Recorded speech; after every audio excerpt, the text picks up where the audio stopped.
하루 쉬고 돌아온 미증시에서 나스닥 지수가 사상 최고치를 경신했습니다. 거기다가 AI 반도체 관련주들 다시 또 불이 붙었죠.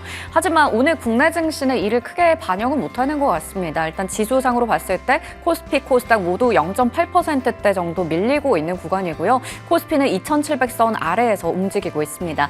오늘 시장에서 종목에 대한 이야기 이분과 함께 해볼게요. 레몬리서치 김민수 대표님 나오셨습니다. 어서 오세요. 안녕하십니까. 네. 수요일이 원래 좀 재밌는 시간이 돼야 되는데 오늘 시장 상황 보니까 외국인과 기관의 매도도 있고 또 지수도 부진합니다. 일단은 머니맵 통해서 한번 흐름부터 체크해 보도록 할게요.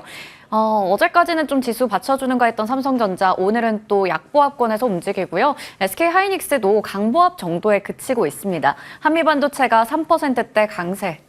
눈에 띄고 있고요. IT 쪽에서 LG이노텍이 5% 넘는 상승부를 켜고 있습니다. 시가총액 상위주들 보면 뭐 섹터 할 것 없이 대부분 좀 부진한 것 같아요. 테슬라에 또 관련된 이슈도 있었지만 2차 전지 관련주들 일단은 오늘 다 파란불이 가득 켜져 있는 가운데 SKC는 7% 넘게 올라갑니다. 헬스케어 쪽도 이제 아스코 거의 다가온 상황인데 일부 오늘 치매 관련주들 좀 오르는 것 같은데 나머지 쪽은 다 시가총액 상위주는 파란불 켜져 있고요. 게임 관련해서 넷마블, NC소프트, 펄어비스 정도 상승불 확인되고 있고 소비재 쪽에서 아모레퍼시픽이 1% 이상 올라가고 있는 상황입니다. 자, 그러면 오늘 저희 체크해볼 종목은 먼저 첫 번째로 LG전자입니다. LG전자가 굉장히 저평가가 되어 있었던 종목인데 이게 정말 오랜만에 그러니까 3년 반 만에 최고 상승률을 기록했던 어제였습니다. 13% 정도 급등 나왔었고 5개월 만에 처음으로 주가 10만 원 정도 돌파를 했어요. 이제는 데이터 센터를 업고 저평가를 탈출할 수 있을지 그게 좀 궁금한데요. 어떻게 보시나요? 네, 참 오랜만이네요. 좀 후회와 한과 그렇죠. 예, 또 원망이 많이 들어가 있는 LG전자 드디어 올라오긴 하는데 LG전자를 볼 때 저희가 그냥 가전업체로 보다가 가전업체 쪽에서 뭔가의 변신이 나오기 시작하면서 이제 그 틀에 AI 시대에 맞는 틀로 들어오는 그런 쪽에 공조를 활용한 또 이제 냉각 시스템이 AI 데이터 센터에 들어간다는 쪽에서 근데 또 여기서 끝났으면은 별 움직임이 없었을 겁니다. 근데 또 보니까 계약까지 나왔네요. 그렇게 되면 계약 나온다라고 하는 부분들은 오히려 LG전자 입장으로 봤었을 때도 앞으로 성과를 낼 수 있겠다라는 쪽인데 근데 여기서 삼성전자도 합니다. 솔직히 삼성전자도 법인 또 다시 그 미국 법인과 함께 가기 시작하면서 또 다른 역할을 한다고는 보여주고 있는데 중요한 거는 그러면 이제 LG전자 입장으로 봤었을 때도 지금 그럼 저평가를 받았던 대표적인 이유 그러면 한 PBR 한 0.7배 정도 밑에 있다가 이게 쭉 올라오면서 또 한 배까지는 와야 되는 거 아니냐라는 쪽으로 보게 되면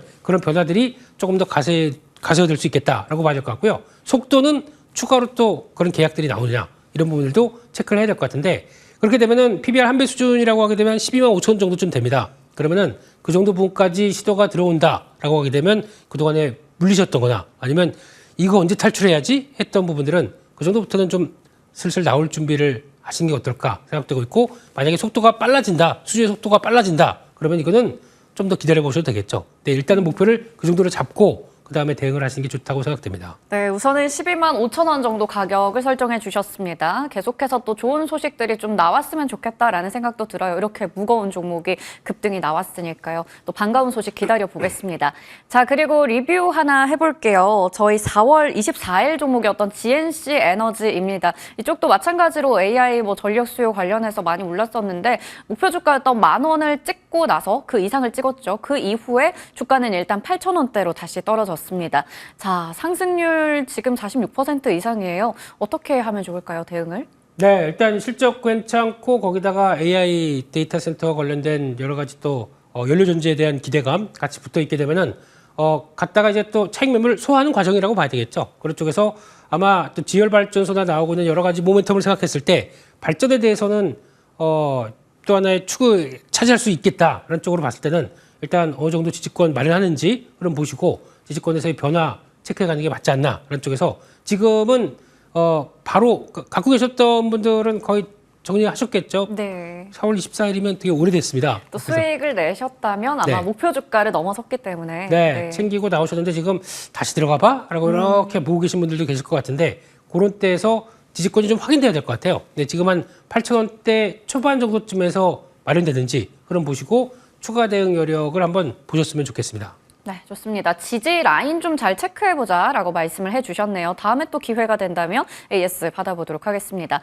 자, 오늘 잠금 해제 종목들 하나씩 풀어볼 텐데요. 첫 번째로는 i3 시스템 가지고 오셨어요.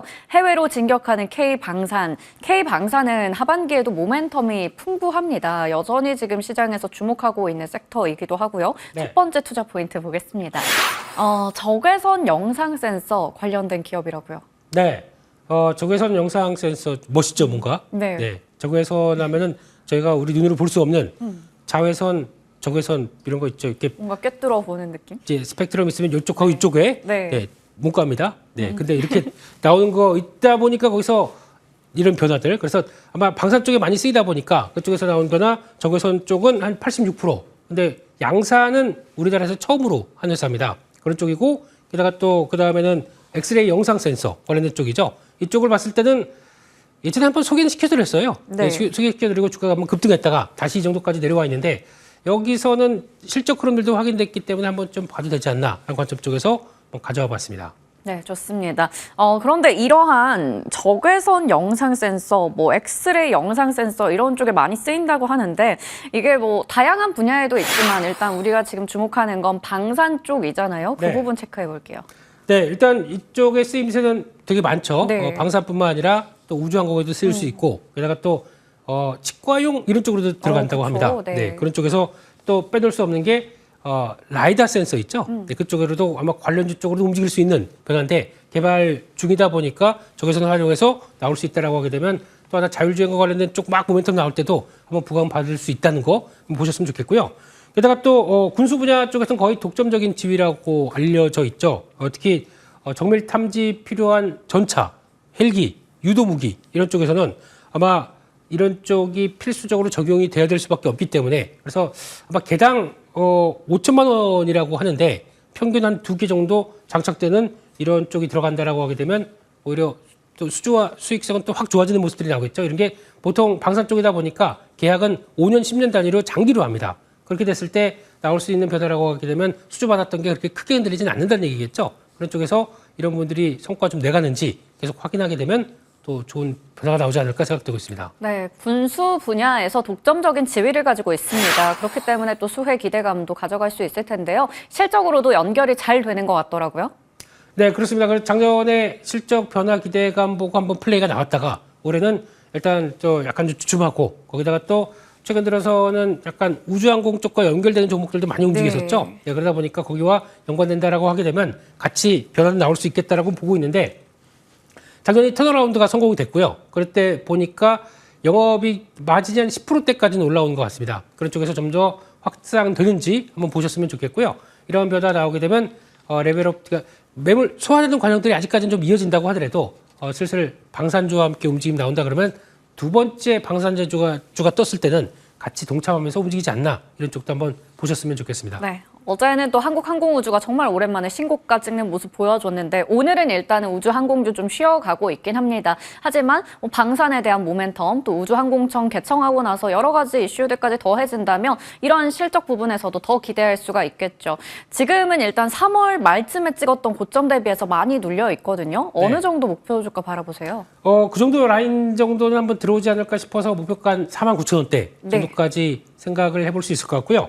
손절가는 37,300원 정도 바라보면서 손절가가 조금 낮죠. 네. 예, 그렇기 때문에 아마 여기서 이제 턴하는 과정들 한번 지켜보시면서 대응을 하셨으면 좋겠습니다. 네, i3 시스템 목표 주가는 49,000원, 손절가 37,300원 제시해 주셨습니다. 다음 종목으로 넘어가 볼게요. 바로 K&J입니다. 수면으로 떠오르는 장비주. 이쪽도 좀 저평가되어 있었던 걸로 기억을 하는데 첫 번째 투자 포인트 열어보겠습니다.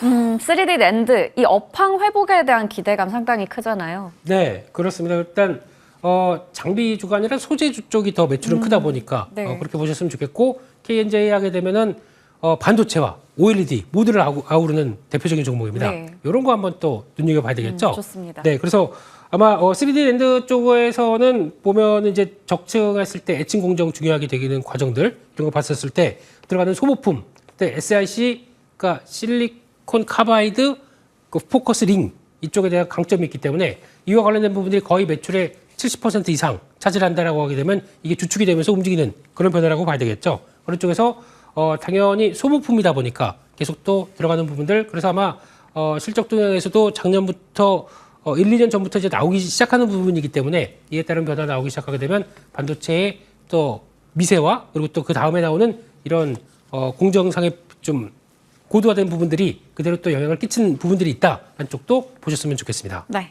반도체 관련해서 먼저 첫 번째 투자 포인트 잡아봤고요. 두 번째가 바로 앞서 말씀해 주셨던 OLED 쪽입니다. 이쪽도 업황 많이 개선되고 있거든요. 이제 OLED도 이제 삼성 디스플레이 그리고 또 LG 디스플레이 쪽으로 이제 그 애플 향으로 이제 나가기 시작을 할 겁니다. 그래서 이제 본격적인 아이폰 16에 국내 회사들이 다 선점 받았고요. 그리고 또 BOE가 들어온다고 하더라도 약간 지위는 그대로 이어질 것 같고요. 그런 쪽에서 지금 이 회사 같은 경우는 엣지 그라인더라고 하는 연마 장비 들어갈 것 같고요. 게다가 또 검사용 AOI 장비 들어간다라고 하게 되면 OLED 업황이 커지는 것도 수혜를 받을 수 있겠다라고 봐야 될 것 같고, 삼성 디스플레이 향과 또 C솥이라고 하는 C솥 아니고요. C솥이라고 하는 CSOT 네. 중국 회사죠. 이쪽에 들어가는 것도 있는데 이게 지금 그동안의 납품 이력인데 추가로 더 나올 수 있겠다라고 하게 되면 이것도 한번 체크를 해야 될 것 같습니다. 네, 좋습니다. 3D 랜드 업황 회복 그리고 OLED 업황도 기지개를 켜고 있는 상황에서 고객사 쪽 향해서 이제 주문도 많이 들어오고 있어요. 3월부터 좀 주문 많이 들어오면서 보니까 2022년부터 꾸준히 지금 증설하고 있거든요. 네, 맞습니다. 언제 보셨어요, 그건? 네, 사실 어제 저희 네. 종목이기도 했습니다. 아, 그런가요? 네, 어제도 나왔던 종목. 아, 요즘 이제 타이밍이 좀 겹치네요. 알맞네요. 예. 체크하고 가져오도록 하겠습니다. 네, 근데 알겠습니다. 그럼 다 했으니까 네. 리바이벌은 안 하고 싶지만, 네, 그래서 네. 작년 200억대 증설을 했고요. 예, 그런 쪽에서 생산 라인 SiC 포커스링 한 3개 정도 증설을 했다라고 하게 되면 이것도 관건이고 올해 매출 최대 기록할 걸로 생각하고 있습니다. 그런 쪽 보게 되면 변화가 나올 수 있겠다라는 쪽에서 흐름들 증설한 효과 올해도 기대한다라는 쪽으로 보셨으면 좋겠습니다. 네, 가격 전략 궁금합니다. 네, 가격은 일단 지금 자리라고 하게 되면 직전 고점대와 함께 나오는 한 25,000원대 네. 정도까지는 그때 변동성이 좀 컸거든요. 네, 그런 자리를 일단 서서히 다시 시도할 수 있겠다라고 바라보고 있고요. 손절가는 18,500원으로 말씀드리겠습니다. 네, KNJ 목표 주가는 25,000원, 손절가는 18,500원입니다. 어제 저희 임성우 부장님의 잠금 해제 종목이기도 했는데요. 또 겹치면 그만큼 좋은 포인트가 있다라고 볼 수도 있겠죠. 이 가격 전략과 투자 포인트는 어제 저희 유튜브 클립 보시면 다시 보기가 가능하니까요. 참고해 보시면 좋을 것 같습니다. 오늘 이렇게 해서 잠금 해제 종목들은 레몬리서치 김민수 대표님과 함께 풀어봤습니다. 감사합니다. 감사합니다.